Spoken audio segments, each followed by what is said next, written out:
everybody. Hi-rez Kelly here, and I am joined by DM at the expert desk. We are about to get in way to our second match, which is Dignitas versus Snipe. Now, with Team Dignitas, not only are they the most decorated LAN tournament, but they're also the most experienced. How do you think this is going to affect them? I had an answer planned for that until both EU teams decided to, rather the top seeds, take 3-4, and then COG Prime lost. They might be prepared, but this is the season of upsets, so who knows what's going to happen. Well, when I think about Dignitas, I've been recently thinking about the new changes that Shing is going to be moving over to the Dignitas' solo lane, and Anatoly's going to be leaving. But, you know, Anatoly's really known for Raw. Do you think that we're going to see some Raw play here? I would assume so. If not, it's going to get banned out. Both teams really favor this character. In fact, I think all four teams really favor. He has a very high win rate. In fact, I think he won almost every game that he's been played in so far in the past couple seasons. I would take it away from Anatoly. His god pool, while fairly large, is fairly focused around Raw.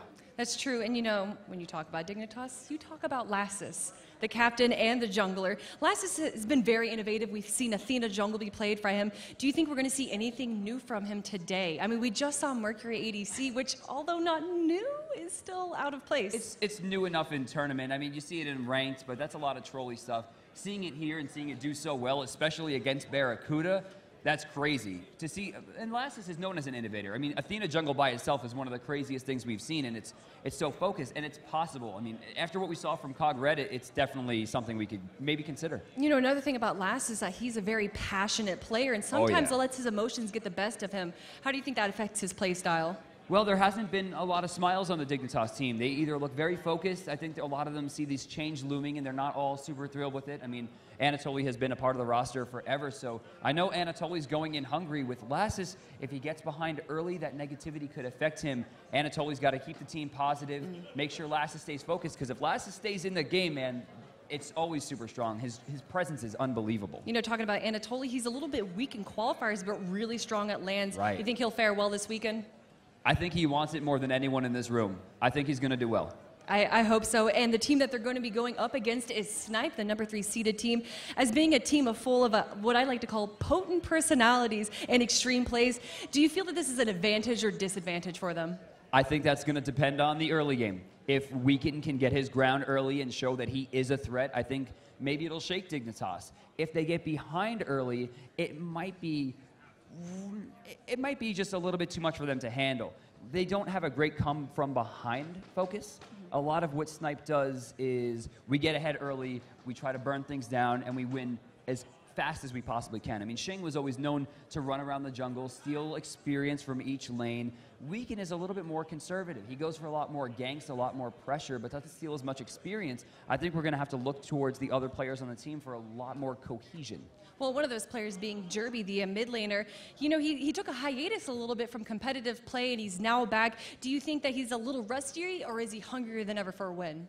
Well, I mean, the whole negative stigma that Jerby has, you know, he misses his ults and he's not that good, and it's incorrect. And Jerby's an incredible player. In fact, the only reason Cognitive Red is here is because Jerby had one of the best games he's ever played, landing some of the most amazing skill shots I've seen since I've started casting or even playing this game. Jerby is a major focus, and it's funny because you look at the best stats, the best has the smallest god pool at 7 gods played total in the qualifiers, where Jerby has one of the highest. Not to mention, Jerb has been a very key factor in their major wins over the past 10 weeks. You know, another person that I think is a key factor towards their wins is Allied, the Hunter, and he's, compared to the rest of his team, a bit more of a conservative player, where the rest of his team makes a lot more extreme plays and a bit risky. Do you feel that he balances out the over-aggressiveness of his team? When Shing was on it, yes. When Shing, the over-aggressive master, was on the team, I would say that Allied's conservative nature was extremely helpful. This case, I think it's going to depend, again, on the early game. If Ally can get his footing and maybe have the ability to play a little bit more aggressively, because he's not going to get as much help from Weekend as he would from Shing, strictly because Shing just wanted the kills in duo lane. Shing doesn't care about the team doing well. Shing needs to do well. Shing's actually not playing this weekend, though, which is like kind of depressing to me, because Shing is one of my favorite players to watch. He's so strong. I mean, let's talk a little bit about Incontinentia. Incontinentia has been a very, I would say, consistent player for Snipe, and probably makes a little bit more riskier plays than Allied, but not as risky as Shing. What do you feel? You know, they were laughing at me yesterday because Allied came up to me. He's like, Allied gets a pentakill and 70,000 damage. But Incontinentia, though. Like, every time Ally does something well, I attribute all of it to Incon. I'm so sorry. I think he might be one of my favorite players. Like, his rotations are amazing. His mind for what needs to happen before it happens is always on point. And a lot of Snipe's success is on the back of Incontinentia's brilliant positioning. I mean, we could see anything happen. We just saw an upset with Cognitive Red taking over the #1 seed, Cognitive Gaming. Upset. And we might see that right now with Dignitas versus Snipe, everybody. Game 1 is getting started, casted by hi-rez Bar and Dry Bear. Hello, ladies and gentlemen. Welcome to the commentary desk for matchup number 2. My name, hi-rez Bart. That, of course, is Driver. Thank you very much, Kelly and DM, for that wonderful analysis. And we are moments away from game number 1, Dignitas versus Snipe. Yeah, coming off the exciting victory of Cognitive Red over Cognitive Prime, we're now going to the other side of the semifinals. A best of 3 between Team Dignitas and Snipe Gaming. A lot of blood between these two teams and definitely a lot of exciting matches to be made. Look at the statistics overall. Snipe and Dig are actually relatively similar in the way they play. Average game time, average kills, average deaths, average farm. Overall, across the board, they're pretty similar. So I'm excited to see that, given the fact that previously Cog Red and Cog Prime were completely different. Yeah, I know that from talking to Brandon a bit and talking to the players a bit, Snipe's been being very successful against Dignitas and scrims over the last couple of weeks. Right. And Dignitas is looking at this as maybe their hurdle game to make it into the finals. They feel pretty confident if they're able to beat Snipe to maybe take down the whole thing. But Snipe looking like they got a really good shot here. And it's looking more and more like we're going to have a repeat of the European LAN where the 3rd and 4th seeds are going to make it to the finals. Oh, absolutely. And that's the exciting match. In fact, exactly what we saw. C9 being defeated by Coast in the European LAN. Now this time around, Cog Red beating Cog Prime. A very strong matchup there. Now, as far as the God pools go, as far as like all 10 players here, they play something way different than what Cog and Cog Prime play in the way that they like their kind of weird mids, their Poseidons, their Scyllas. We see Allied as well as Zatman, you know, experimenting with like Chronos, Freya, and, and the Hunter lane. We see the solo laners picking up more mages. Aphrodite is going to be a big focus here. So as far as the bans, I expect, of course, Osiris always being banned out. Ra most likely will be banned as well, as we do know that Allied likes Artemis, and as well as No, Freya my friend, it's going to be a first ban Loki against Team Dignitas. You have to. Number 1 most played god by Lass is going to be Loki with Loki. Lass is currently sitting at 80% win rate. You got to take that character away from him. Wow. I mean, that's a respect ban and a half, my friend. Respect ban and a half. John Quay goes away as well. This is going to be up against Dignitas on top of that. Now, knowing the best, he actually doesn't play John Quay as much across the board, but has been playing it recently. So this is just research. That's right, yeah, and then very predictably Osiris as well coming off the board. Looks like our next ban is going to be Thor, in fact, banned by Dignitas against Snipe. Generally a ban out against Xing, but they've been doing their homework for this weekend. That's a very strong cop for him as well. You know, Weekend does play a lot of Thor. This has to be Aphrodite, right? Historically, yeah. I mean, Aphrodite is available. We know both teams like it. In fact, Kiki the Chunk has a 3.87 KDA with Aphrodite. And also, when we saw it last game, Aphrodite can be very effective, but also not invincible. So maybe we don't even see the pick come out at all. The question is whether they go for it. Rom's available. They're going to take it. Yeah, they're going to lock him in. They're going to go ahead and take Rom here. Will Snipe. Dignitas now can pick their kind of premier matchup in the duo lane. I mean, they're known for Aphrodite in the duo lane on Shadow Q as being one of their most potent LAN combinations. Looks like they're taking a look at Ra. I wouldn't be even too surprised to see them take Ra and Aphrodite here. Take Ra from the solo lane, give him to you. Take your Aphrodite, put her in the duo lane. No, they're actually going to take Athena. Athena, very, very strong. We know Shadow Q does incredibly well with Athena, one of his favorites. Actually, surprisingly enough, Kumbo Karn is his most played support, but he's going for Athena this time around, and we can see why. Mercury instantly picked up by Snipe. They want that locked in. Geb in response as well. Of course, the big thing, and for those of you who are wondering, a lot of times if you pick a role on one side, the other side doesn't worry about picking it up immediately just because, you know, they're not going to be picking it. But here's the thing. Athena and Geb are right at the top, and if you don't pick it in the next pick wave, they're going to ban it. They're definitely going to ban it. And the thing about Geb is that you see him most often paired with a very squishy, all-in assassin style, which is really has Mercury all over it. And Geb's Stone Shield just so effective at keeping a single target alive. Well, I mean, it's immune to knockup as well and knockback, so Mercury can't be interrupted by that. Exactly. Chalk's going to be picked up here, not too surprising. Team Dignitas, we do see this being picked up pretty significantly by Team Dignitas, actually solo and a little bit in jungle, but Lass does like his heavy damage. He does Loki, a big one for him. Of course, that's not on the board anymore. So looking at Lass, I mean, we do know he likes Bastet. He knows Nemesis. He knows a little bit of Thor, but Thor's banned out here, so what will he go with for the jungle? It's interesting, right? It could be Chalk in the jungle, it could be Athena in the jungle. Most likely to be support Athena and solo lane Chalk with Ra in the mid looking at this. But I'm thinking that maybe they're drafting Ra for Anatoly first pick, as we know. leaving this tournament. He's being replaced by Xing due to lack of performance. This is his best god. Statistically, I don't know. You'd have to tell me if that's backed up, but I know he's definitely most confident here. Looking at it, I mean, his top 3 gods are Vamana, Chalk, and Afro. Sure. Ra is his 4th most placed god, but he's very effective with Ra overall. One of his best characters, like you were saying. And not for the reason that he does well statistically in the lane, but more that he has probably the biggest impact on the game as Ra. As we saw 2 games ago with Snoopy, he stood inside that Ra heal while getting smashed on, but the heal was enough to keep him alive to win the team fight overall. Freya instantly locked in here for Lass. Lass currently does not play Freya as much, but as we've seen before, it's an incredibly effective character here. And we do know that sometimes we see Freya locked into the actually the long lane for the Hunter role. So we'll see what's had to go with this. So Chalk is on the board. We know Freya's there, Ra's there. This pickup for Team Dignitas is very ambiguous. Sure, yeah, that's absolutely right. That's definitely the word for it is ambiguous here. And Freya, kind of not a god that necessarily is going to need too much practice on. And wow, yeah, DM, they will take the Chang'e to go up against that what could be either Ra or Chalk solo lane. Chang'e very effective against enemy healers. Oh no. Dignitas taking a look at Nuwa here. But no, they're gonna think better of that, change it over to Neith. Ability Hunter though, I mean Nuwa kind of fits that bill. We did not go over the final bans as well. Apollo and Ao Guang taken off of the board for the teams respectively there. And it looks like our rosters are set. It's going to be Ram, Geb, Mercury, Isis, Chang'e up against Rama, Ra, Athena, Chalk, Freya, and Neith. Chalk's got to go to Anatoly. He plays that character second most out of everything. Ra going in the mid lane, going to be a big pickup for Best. Best plays a very strong Ra. Freya in the jungle there with Lass. He loves, like you were mentioning, very high burst, high assassin style characters in the jungle. Neith and, of course, laning up with Athena together. Now, Neith-Athena is an interesting matchup in the way that Neith has fallen off pretty hard. She's safe clear. Backflip into Spirit Arrow, clears the wave. She can ult anytime she wants. And, you know, as far as Zapman goes, he doesn't, as far as like the 400s we have here today, he's probably the least effective when timing the Neith ultimate, but one of the best when he's fighting there in your face. That's right, yeah. And the attack speed slow, very potent against Ram. Yes. And really, Neith is considered often the counter pick to any new hunter that comes into the game that seems to be particularly effective within hands. We saw her picked up a lot against Ullr when he was being brought to the forefront. We see her picked against Ram as well. You know, the one thing I do want to point out here, though, is that the Neith ultimate in this matchup doesn't have that much synergy with Lassus in the jungle, which is normally where you see that World Weaver paired.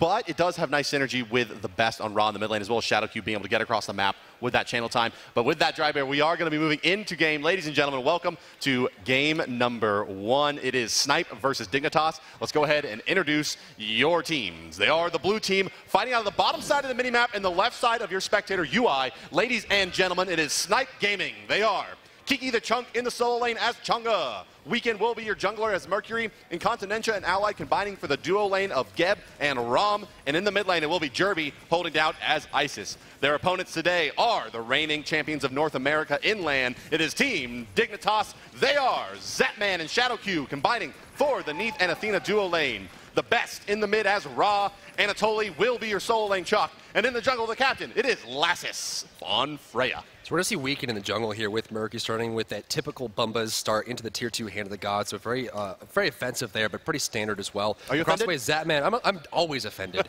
Morningstar picked up by Zapman, so we'll be going for the Heartseeker first and could definitely transition this into a double stacking. But what's interesting, right, is because the big thing about Ram is he's very good at punishing Neith. She has a very long animation on the backflip, and a lot of times you'll see the 1-second cripple come out from the dash, keep her in place, take a lot of damage, she'll backflip Which away. is ironic. But if he has a sprint, exactly, that's the big thing. And so, you know, what's surprising to me is that Artemis had the highest win rate and the most play rate in League Conquest and also tournament play going into today. Artemis has not been picked once. Sure. And so completely ignored. Now going for Neith in response here. Very surprising, but I'm curious to see how Zapman's going to play this out because realistically, Ram is very hard to deal with in the lane. He's very safe in the control and clears the wave easily. Yeah, I mean, very, very safe to clear. That's absolutely right. And I think that why you're not seeing Artemis here in particular versus Neith is that Artemis does not have very many good options versus Ram when it comes to trying to deal with his ultimate. Another thing to point out here is that when you look back at a couple weeks ago in Europe at the same event mirrored over in Europe, Hubwa had a 100% pick ban rate, 0% pick ban rate so far in NA. Wow. Well, looking at the numbers here, Zapman has a 77% win with Ull, 50% with Neith. Neith is not a very strong character for him, but again, he does have a decent matchup in the way that he can play very safe over here. There's the cripple. That's exactly what I'm talking about. Imagine that when they coordinate their initiation, keep him in place for a second. That's all they really need. Right side, Weekend and Kiki the Chunk are coming together here to clear this wave out. Now the question is, can Kiki maximize the effectiveness of Chang'e? Well, when you talk about maximizing Chang'e effectiveness, what are you really talking about, right? You're talking about a moderate amount of lane control. You're talking about the ability to maybe poke out the enemy solo laner and get ahead a couple hundred gold. Really more the experience is what you're looking at the early stages of the game. But it's really Chang'e is just this style of pick that it has to work so well in the late stages of the mid game. And coming out of the solo lane, it's hard for her to necessarily get into the right positions for these fights. But as you can see, I mean, her kit is very difficult to deal with in the early stages of the game. Now look at the stats, though. Kiki with Chang'e, though, has very average damage. Oh, take a look at the mid lane. Weekend has a great angle here on Best, but no, not going to take it. Actually, not looking for the gank. Lass is hot on his toes. Yeah, he knows that's coming there. There was actually a call coming out, I imagine, from Anatoly as well as Kiki letting them know that the solo lane is going to have a hot on their tail from the jungle there, rotating the mid lane. We do know that Ra can deal with the initiation coming out from Mercury in a lot of ways, just to heal the slow and that kind of thing. I mean, once you get close enough to Ra, the Divine Light comes out, keeps you slow enough where you can't keep close enough to punch, and after that, he'll be able to heal himself out with the Solar Blessing and then get back towards his tower. Frey is here, though, and I think a lot of times you have to keep an eye on Lass to see how he controls the early game, because that's their point of success. Lass generally has a very high, successful early game, and then starts to fall and plummet mid and late game. Generally, Lass's success rate when he's not farming well is pretty low. Yeah, and you know, that makes a lot of sense. I mean, Dignitas is a team that often will fall behind early in the game. And then they really rely on Lass's rotations and then him making room for Zapman to get back in the games. We've seen them win a lot of games through the mid and late game, really with that style of strategy. Now, on the other side, Snipe, a relatively difficult team to call as Weekend in the jungle. Not as much information on him as compared to Snipe, but the team, generally speaking, allied very safe in the duo lane, and Incontinentia, as the captain on the support player, tends to have this team playing a little bit more five-man than Dignitas is maybe going to be prepared for. Absolutely. Looking at the numbers right now, we're going to see Dig actually dropping a little bit of lead of the gold. Experience is going to come back right back to center. The mid camps are responding shortly here. The right one will be up first, and the left one will be shortly after that. We'll see if they decide to come together and get it. One thing, talking with Cog Prime previously before this, you know, the big thing that Anister likes to focus on is mid camps. Just pick them up and leave. A lot of times they don't look to fight, but that's a little bit different for Dignitas. Lassus likes to fight. He likes picking those fights in the mid lane and looking for the steal in the mid camp. Neef ultimate on Incon, slowing him down. Last, does he want it? Oh, wow, the bandage coming out. This is very, very nice. Rocking off is the damage. There's the Snipe coming through, hitting as well. But made you look, going through as well. Here comes Mercury with the special delivery. He still has it in the can. Who is he going to look to CC? There it is, coming out onto Lassus, knocking him up. This is turning very much in Snipe's favor. What? Oh, wow. A one-for-one trade, but they're going to trade a jungler for a support. Definitely not worth it, but take a look at this Hunter duel going on. Zapman getting the better of Allied as well. Well, also the big thing for that is Lass was the most farmed on Team Dignitas. Still is. He's the most farmed in the game still. So trading Lass for Incon on Geb, big win there. The mid camp is inconsequential at that point. Looks like they actually, Snipe did pick up the right mid camp as well. So looking at the charts, you can see that Dig is a little bit ahead there in the gold and experience, but not by a whole lot. They're keeping a hold of what they have. And it just comes down to mechanics, right? I mean, Dig is just very solid in the way they control the early stage and see how they rotate into the mid game. Because generally, Dig can fall apart a lot harder, but looking at the Hunters, Allied plays a lot better behind than Zapman does. So it's good for Dig that Zapman's ahead right now. Yeah, they definitely have to get Zapman off to a good start. And really what they need is they need Neith to get about a level up on Rom, or maybe half of an item up, such that she can use her abilities, Zapman can use his abilities to try to poke him out of the lane, because Neith is going to have a hard time going really toe-to-toe with Rom in any kind of box.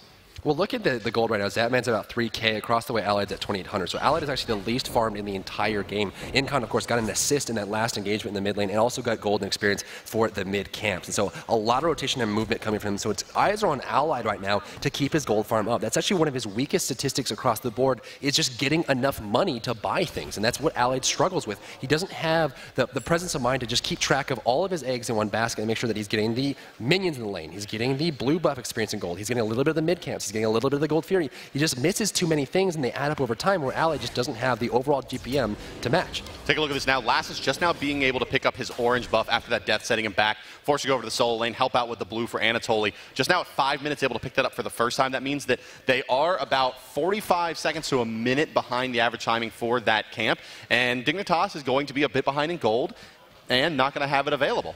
You know, I want to talk a little about the junglers because they tend to drive the pace of the game. So let's look at between here, Lassus and Weekend. 2.92 KDA for Lassus. Like I said, he generally tends to die a lot late game, which brings his stats down. 82% win-loss and a lot of GPM, but Weekend's even higher. Now, Weekend has 3 games measured overall, so a lot less stats to go off of, but definitely a very high showing. I mean, his KDA is up there in the charts, and he's able to perform well. He's played Thor twice and Freya once so far. This is his first time debuting with Mercury, but we know how effective Mercury can be. Let's check in with the Chang'e here for Kiki. How far along is he towards that Divine Ruin? Not at all, in fact, actually electing to not rush that item down, going for the Magic Shoes, likely to move into cooldown boots, I'll say, for Chang'e. Although it may still be pen boots, that certainly has been the choice for most players so far. Another thing I want to point out, Drive, before we get too much further into this game is the difference between hunters in Europe and North America. In Europe, every hunter going relatively speaking the same build. You're looking at Death's Toll, Heartseeker, Devourer's Gloves, Boots. Here in North America, you may have noticed Allied here going for that Death's Toll directly into Devourer's Gloves will not be picking up a Heartseeker as well. So it looks like, however, on the other side, Zapman will be going for that double stack on Neath. Oh, here comes the rotation a little bit on the mid cam to pick it up. Shadow can take a lot of damage here. The ultimate comes out. He actually goes away with the ultimate just in time. Beautiful timing there. The Rom ultimate was up in the air as well. Allied trying to do enough damage to take him down, but we're still tied 1-1, 6 minutes and 41 seconds into the match. The gold is relatively even. Look at the damage done, though. Top damage will go to Chalk in the solo lane, and top damage goes to Chang'e. So as far as the pace of the game goes, this is all pretty much average. Solo laners doing well, getting gold. Hunters kind of rotating when they can. Mid camp's going between the two teams. Nothing really outstanding has happened. Yeah, no big surprise to see. I mean, Chang'e and Chalk both, close range damage dealers more or less. Both of them have very effective self-heals, so they're perfectly happy just to kind of beat on one another and heal each other up and try to vie for position in the lane. You can see both towers taking just a modicum of damage, and really it just comes down to Wave. Neath ultimate coming across. Here is the Chalk ultimate as well, and that is a dead Kiki. The chunk falls. Anatoly with first blood. I'm sorry, in the solo lane here, taking that first kill. Mid lane still going on there. Double hit from the Celestial Beam. Not going to be able to follow up. Lassus comes in a little bit late to the party, and he didn't even bring any drinks, so there's no cause for celebration here. As the damage buff gets taken out by Weekend on the backside, he's actually almost leashing it, staying on those rocks like a boss, clearing out the minions in the midway. Will be Jerby. Now, speaking of Jerby, this is the first time he's ever played Isis in a tournament. Ever. And we'll see how he does. I mean, realistically, looking at Jerby, Jerby likes Poseidon. He likes Ra. He likes Agni. Agni was available, but he elected to go for Isis. Why do you think that is? That's interesting. That's a tough call to say why you would go for Isis over an Agni when available, especially when you don't have much playtime on them. Maybe it's just straight up been practicing Isis, particularly for this moment. Let's go ahead and pick her up and see what we can do. Also, pretty hard to miss that ult. It is, and definitely really important to get that long-range stun on a lot of characters. I mean, you have slow characters like Ra, who doesn't really have a major mobile. He has movement speed, that's about it. Looking at Freya as well. Freya likes to commit in very predictable movement ways and also getting close to people to the point where you can just drop that ultimate, stack up the passive, pop it, get a good heal and damage burst, and try to take out the Freya. So, honestly, I still put my eyes on Lass. He's got 4,800 gold right now. He's the most farmed in the game. Statistically, Lass is a very, very strong jungler, but looking at the junglers right now, 435.7 is the average finishing GPM for junglers across the board. Last generally sits a little bit above that, but he ends the game with a lot less. So he starts high, ends low. He just doesn't close out the late game match, which is a problem for me because Freya is a late game jungler. He likes to get that hard burst out, whereas it doesn't really match his playstyle. Yeah, it looks like Lassus will be going for that Fatalis build right after those pen boots with the Ancient Blade coming out. Not going to be going into the Demonic Grip. So foregoing a little bit of extra pen in favor of some attack speed and movement speed as well as that passive that lets him stick to targets very, very well. I also want to make a little bit more out of this kill in the solo lane. Anatoly is doing fine for himself. Chalk not really too item dependent, but Chang'e is. And forced to go into the improved Aegis there was Kiki, which notably is going to send him back about 600 gold, which is going to delay the timing on that Divine Ruin, which we would assume he's going for, which means that Chalk is going to have maybe a bit longer than normal to be especially effective in the solo lane. Take a look in the mid lane, though. Jerby in a lot of trouble. That ultimate coming out. There's a Stone Shield as well. Lassus takes to the sky. He's missing some of his shots, though. Only 3 connecting. Weekend channeling the ultimate as well on Mercury, but it doesn't look like a fight's going to pop off just yet. Mid camp's going to be secured by Snipe on the left side. That Geb Shield is so devastating. The way you can keep your teammates alive, and I like the fact that Jerby waited as long as he possibly could to pop that ultimate, getting as much damage on top of the stack, popping it up. Oh, take a look here. Continental in a lot of trouble. Banished out, but there's a big Chang'e ultimate coming through, stunning 3. Now here comes Anatoly over the top. He's only going to silence that 1. Or sorry, 2. Cheeky and Weekend. They're trying to find the Chang'e. They just can't. Weekend now going to put some damage on Lassus. Can he secure this? Fist of the Gods coming out. Lassus to fall. Weekend is just doing work in the backside, and they can't stop him. Best forced out, and they have no answer for this Mercury in that fight.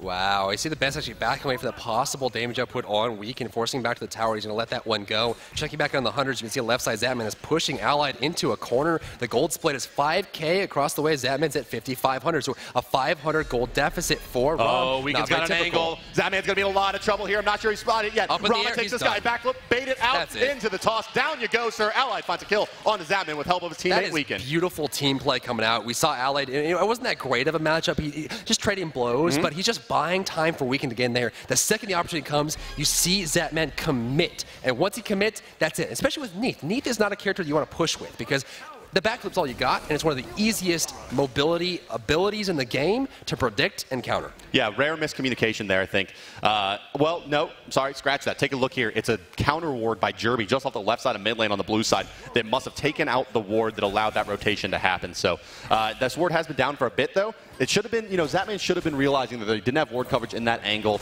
and ShadowQ was not going to be able to get there and counter ward in time. As you can see, another counter ward, in fact, coming out here now on the side of the blue team of Snipe, Incon putting one. So they really want to keep that path open in case Zapman overextends, as he is wont to do. Now, all across the way, I mean, Zapman has a 50% win rate with Neath, but Allied only played Rom once. He won and has a very high KD success ratio with it. Now, given the fact that Rom is one of those characters that can sit in the lane and farm, it matches his playstyle perfectly. He likes to play passive, like sit back and farm and look for the mid-game initiation, which he does so well. And even right there, if the opportunity presents itself, he's going to coordinate with Weekend and work towards success. And Weekend, I think, is a great addition here to Snipe, kind of just coming in and throwing his presence out. Popping his ultimate there, looking for initiation on Zap. Zap's back at the tower, he's going to back off there. The Gold Fury is available. Lassus' mid lane may not have the positioning to come get it, but they certainly are looking for something. Oh, Dry Bear. It's just getting worse and worse for Kiki here. Building now into the breastplate as well as a teleport to towers rank 2. Just trying to do whatever he can to stay even in this lane, and this just means that Antoli is able to get fatter and fatter. No Divine Ruin to worry about as I keep on kind of going back to. That item really makes it so that Chalk has to really worry about being overextended. If he gets that healing debuff stacked up on him, just not as effective. And now forced to build into a breastplate here, it looks like, is Kiki. Now this is looking at it perhaps as normal item progression, taking the tiny trinket into boots into the breastplate, but going back 1,200 gold on actives, one of them not scaling later into the game is going to be very dangerous. 2-0 and 1. Left side, Allied going to go down to the Zapman and ShadowQ combination. Just caught out with a root into a taunt there. The burst was just too much. No ultimate's necessary. Athena ultimate's still available. Neath ultimate is still available. Mid lane, there goes a banish on top. Neath ultimate out. The shield is there. Oh, the ball's a little bit short, though. Big pickup. There's a Sonic Boom going to hit on top. Last up in the air, but that last hit will get it. His hitbox is still available. It's a 1-for-1 exchange. 2-for-1, including the left side kill there on that chop on Allied, actually. So 2-for-1 exchange in favor of Team Dignitas. 4-4, all tied up. Look at the charts. It's still in favor of Dig. This is the problem that Snipe struggles with. It's the farm, the passive farm, where you're just getting objectives, you're getting minions. They're not keeping up. So even though they're getting wins in the kills, the ganks, they got Zapman earlier, they don't have the foundation to lean on. They're not far behind, though. Only about 500 gold, which is, looking at considering 60,000 gold has been earned in this game, a 500 gold deficit is basically nothing, under a percentage point there. So, this seems like a little bit of a typical Lassus game to me. 1-3 in the early stages of the game, set up a couple of kills, has his assist, and a typical Lassus game would be he gets about 5 kills now before dying again, putting himself at a solid 6-3. Taking a look at the left side, left side of Rom ultimate coming out. Not fighting too much, though. Yeah, looking for the follow-up there. Weekend was trying to grab the hit after the backflip. Of course, Purification Beats was popped. They weren't able to get it, and up into the air goes Allied. The problem with Rom ulting preemptively is that when he lanes, he's not in a position to capitalize, so I don't think even if they were able to get the grab there on Zapman, they were able to finish off that kill. They would have to use a lot more than they were really willing to use at that point to get the kill, but Zapman's now pressured, and of course, Purification Beats being put on cooldown is a big, big thing. Tier 1 has a 3-minute cooldown on it, and you want to make sure that's on cooldown as often as possible in case a fight breaks out in front of the Gold Fury area. Last is heading over to the right side of the map, looking for Chang'e here, and a good reason for it. Kiki is under a lot of pressure. Oh, it could be banished on Jerby. Yes, it's going to be beads out immediately, but there is a Neath ultimate available. That's going to come through, and that's going to be Aegis by Jerby. Both of his actives used nicely. Left side, taking a lot of pressure, is going to be Allied. Looking for the taunt here, possibly. ShadowQ backs off from this one. Here comes rotation from Incon. I think they spotted out very, very early on from the mid lane rotation. They have 2 wards, basically following his whole path there from the mid lane. He's got one in front of the mid camp and one in front of the blue buff. They know he's coming. They're just going to not look for the initiation. Anatoly going to be building into the cloak, most likely to be a Hide of the Urchins, sitting on about 1,600 gold in hand, so going to be finishing that up pretty quickly. Getting at a decent time, probably around the 16-minute mark, he'll be finishing that off. Has a sprint 3 done as well. Chalk about ready to come online and start his rotations, and that could be a very good barometer for Dig's ability to close this game out in the normal kind of 25-minute mark. Sure. Left side pushed up pretty heavily here. 15 minutes into the match, 4-4, pretty much tied up. A little bit of lead for Dig, like you were mentioning. Kiki is holding on, and I like the fact that he's come back in the gold. Still 100 gold behind Anatoly, but that is going to be the solo lane as it stands. A little more defensive, and capped out in CDR, so you'll have to do a lot more when the team fights start, healing, getting the stuns out. Incon's going to run right into ShadowQ, but of course they're not looking to initiate just on the Gab. There's the banish coming out from over the wall. That was cheeky. Not going to be able to do it. It was very cheeky. Almost Kiki. On the right side, we see Isis coming out here. Raw's new damage. Look for the Snipe. They got to fight it. That's going to be a big solo kill from the best. That should be a Gold Fury now for Team Dignitas. No Isis ultimate available to zone them out. What a play by the best. This is why, well, he has that 100% win rate on Alquang and a pretty good one on Ra as well. Just a tremendous individual play. The kid is good. Kiki on the right side, forcing Anatoly to keep out of the fight. Weekend is there to defend the tower, but all by his lonesome. It's a lonely life. That's Mercury defending a tower from 3 enemy players. The hi-rez is available, of course, not really going to be rushing that down just yet. Chang'e is a very difficult character to gank, so they're just going to go straight for the mid camp. It is 90 gold and about 140 experience. Free, as Geb cannot contest. His back harpies will be picked up here by Weekend. Looking at the Hunter's Executioner completed for Zatman across the way. Allied is again struggling with the farm. He's about 600 gold behind Zatman. You know, Dignitas was not able to secure an objective on the back of that kill in the mid lane, but they were able to get about 600 gold out of that exchange between the kill, the waves they farmed, and both the mid camps able to pull ahead now by a grand total of about 1,000 gold. So it's starting to open up a bit of a lead for themselves. Definitely, and that's what they need, just a little bit of space to kind of extrapolate that into a big lead later on to the mid stage of the game. Laning phase is coming to a pretty concise close here as they're starting to head towards more objectives and look for tower pushes. No towers have fallen just yet, but look at the average health of the towers across the board. Dig has more damage on towers than, of course, Snipe does right now, looking to pick off possibly the solo or mid lane tower when given the opportunity. No buffs are standing on the map right now. They've all been effectively cleared out, as, of course, that damage buff was stolen away there on the left side, as, of course, the best is realizing now. That's going to be heading on home. He's going to be picking that up. Of course, I'm sorry, it actually got picked up by the best. There was a graphical area on the map itself, but he's going to be heading back to the lane pretty quickly here, as Jerb is joining him shortly. Jerb could be in some trouble here. Anatoly and Lassus are in position. There comes the Act coming in, going as well. There's a Neath ultimate. Is it going to be blocked out? No, Aegis now by Jerbs. And why did he Aegis there? I'm not sure, but he did. He didn't want to take any more damage. Grab a Zatman. Left side's going to be wrapped up here. Look for the follow-up. Can they get the cripple in time? They can. Backflip comes out, but it's way too late. And Zatman is just a corpse. But here comes Lassus. He needs to be careful. He's coming from behind. It's going to be 3. Snipe players have their number. Yeah, he couldn't fight into that rotation coming up from the mid lane as well.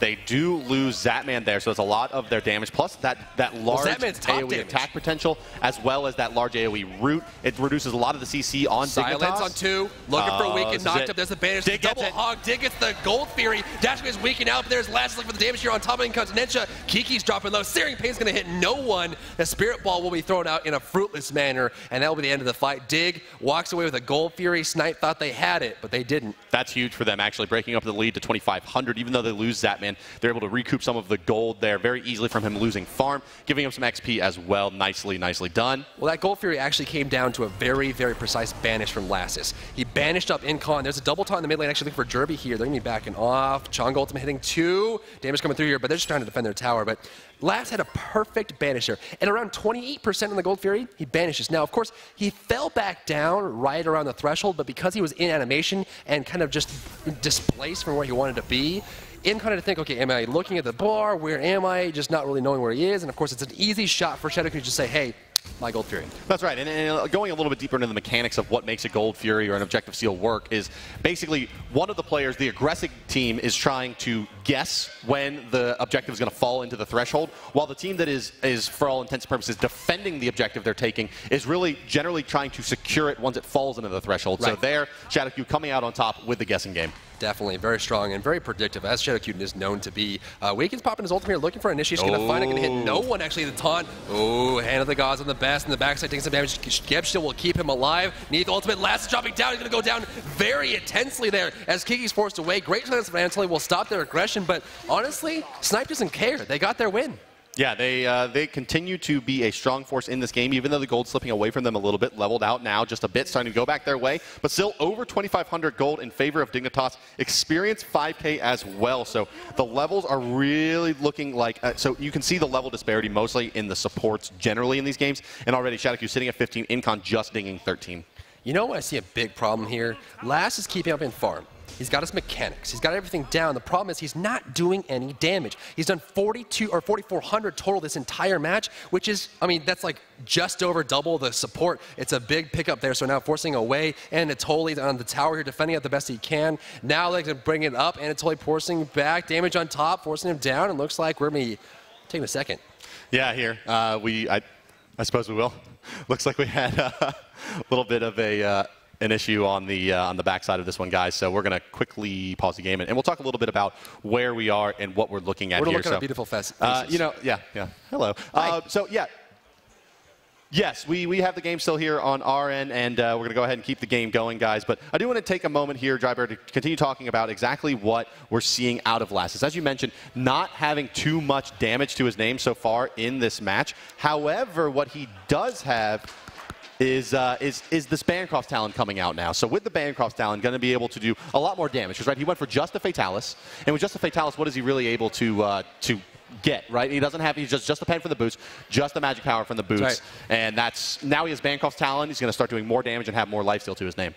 That's the big thing, right? And that's kind of what we see from Dignitas a lot. It's the fact that they have the early game locked down, and it's this kind of very slow descent. I mean, they get these big wins in team fights, but I feel like if they kept the pace up that they started in the beginning and made it a flat curve, they would be able to win a lot more games. It's the thing you see a lot from Dignitas. Now, granted, they have the most LAN experience by far, but it seems like these teams are really stepping up their preparation. We saw it today with Cognitive Red against Cognitive Prime. My God, did they look sharp today. And they did. No one expected them to come in. They had, on average, the least game time played, the least success rate. They had to be ahead to win. I mean, statistically, they had no benefits going into this, and they conquered Cog Prime. We see the same thing here. Snipe, a bit of an underdog here. They're losing out in the gold department, the experience department, but it seems like Dig can't get that big win in the team fights that they want. Yeah, it's not by much, though, right? I mean, like, the disparity here, 80,000 gold on the board. They're only down a little over 2,000 gold. So, right. I mean, the difference between the teams is not much. I mean, averaging out, obviously, at about 400 per player. Looking across at the actual net worths, top net worth over on Snipe side is weakened at 9,200, 9,100 for Kiki in the solo lane. Really, Zapman, the only one really excelling here at 9,600, 9,400 on Lassus. But the Dignitas, 400 or 500 gold advantage is pretty much 100% due to that Gold Fury steal. I mean, we could talking about this being Snipe's game very easily had that gone the other way. Absolutely, and that's just the very small plays that come out of it. So again, I feel like if Lassus was able to get more damage out on these engagements, a lot more things would happen for him. I mean, look at the numbers right now. 4,400 player damage total, whereas Zapman's at 10.7, and it's always at 11.1. I mean, literally, he is, twice or 3 times less than his counterparts in the other lanes. And you think with Freya in the jungle, assassin, bursty, single target, huge amounts of damage there, whereas Neath is just the same thing, but usually removed from the kind of engagement. So, Lass needs to get in there and get that damage out. Otherwise, he's going to start falling behind, and his team's going to need him a lot more. Yeah, and kind of. Okay, so yeah, guys, if you are wondering exactly what's going on, we do have a little bit of a technical issue here. The game is paused. You're not missing any action. We'll be back live with you here in just a couple of moments. But looking at kind of what may be to come here in this game, it looks like Dignitas is going to maybe start looking to take down this mid tower. That was kind of the last thing I saw was them coalescing to try to make a play for an objective. Yeah, the objectives are the big killers here, and we saw that in the last 3 matches between Cog Red and Cog Prime. It's just all about getting in that and just really realistically following the control of the gold. If we see too many objectives on one side, even though it can be recovered from, it generally isn't. I mean, you get Fire Giants, you get Gold Furies. I mean, Gold Furies are kind of suspect, but Fire Giants are really what sells the whole storyline behind the players. I mean, we saw last game, once Cog Red got that Fire Giant, the game was locked.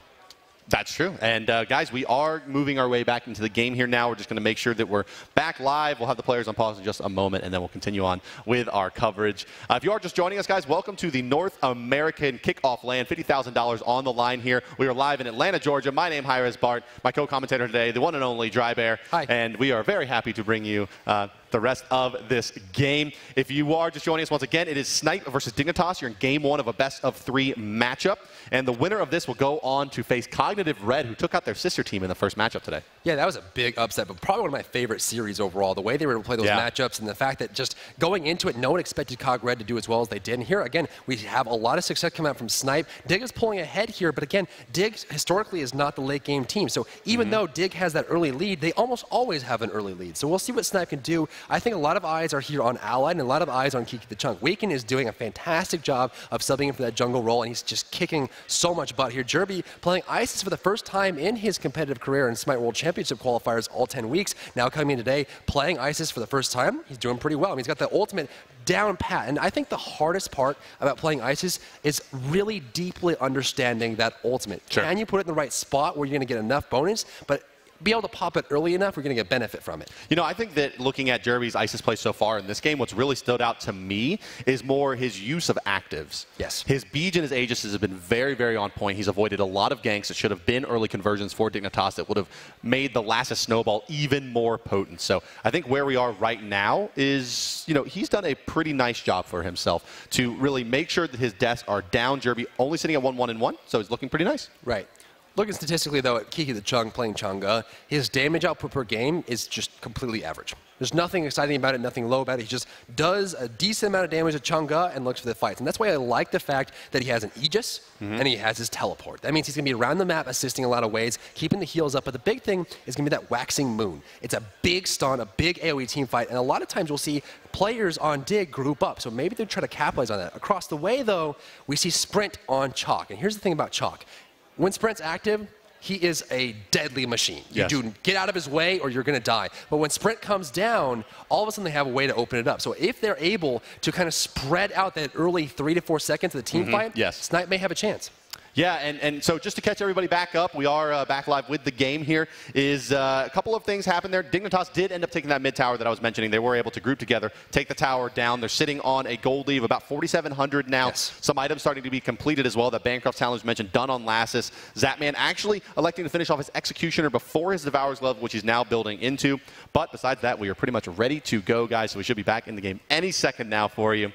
With Snipe versus Dignitas. It's game number 1 here in a best-of-3 match. Winner goes on to the finals to face Cog Red. Loser takes their $6,250 check home with them and a 3rd, 4th place win. Hey, man, money is money at this point, but definitely a lot more on the line as far as pride, because this is kind of the, I mean, it's in the title. It's the Pro League kickoff. This is kind of the way to scout out the teams and how they're going to perform in the Pro League. We got 7 weeks of competition where they're just going to keep playing and playing and playing the same teams over and over to see how well they stack up. And when you start the Pro League off with low morale, it's going to be very difficult. So hopping back into the match, guys, we're here 22 minutes and 44 seconds in the match. We're tied up 7-7, but we're certainly not tied in the gold. 4,700 gold in favor of Team Dignitas, 6,700 experience as well to boot. And look at atomization, you're exactly right. I mean, Zapman skipped on his Devourer's Gloves. Now, he does have an Unravel, which, of course, is the second ability for Neith.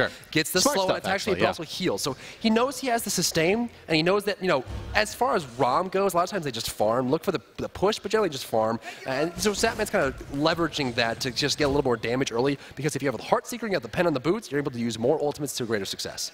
Yeah, no, I think that's a good point there. It's smart stuff to delay that, pick up the Executioner, try to really, I guess, augment Neith's weaker in-hands comparatively to other hunters with that Executioner, and then build in Devourer's Gloves a bit later. But we'll see if it works out.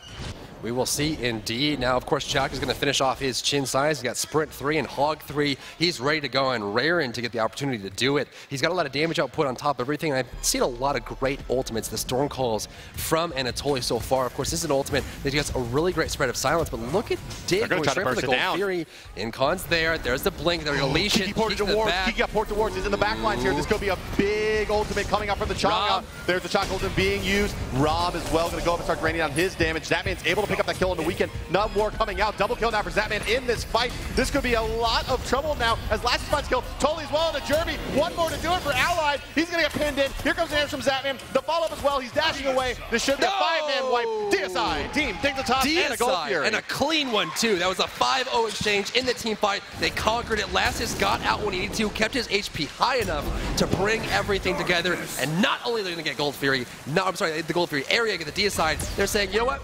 If there's no one on the map, why don't you do Fire Giant? Fire Giant, boys. That's it. Demonic Grip done as well for Lassus now, so he has completed his early damage. Well, look how fast that Fire Giant goes down. Freya, so strong. So strong indeed. They're going to start controlling the map a little bit more here. Now look at the towers. The whole right side is down. Kiki has been put into a corner here, and the problem with that is he's the second most farm in his team. It's just that snowball from that early game. Else to lean on. Forced into the Aegis, forced into the teleport to towers. Did try to make it up with teleport to wards, but didn't find much effectiveness in that last team fight. Dignitas just really flexing their muscles at the more tenured team there. They force out that fight, and they knew exactly what they were looking for. Snipe actually split themselves up. Kiki going to the back line, Weekend dashing through with the Mercury ultimate as well. Then they're two kind of supporting damage dealers there in the Chang'e and the Mercury. Mercury not really online as a true carry yet. Unable to really join with that Geb that's really only there to save them. Well, one thing I like about Anatolian Chalk here is that he runs pretty much the same strat every single time he plays Chalk.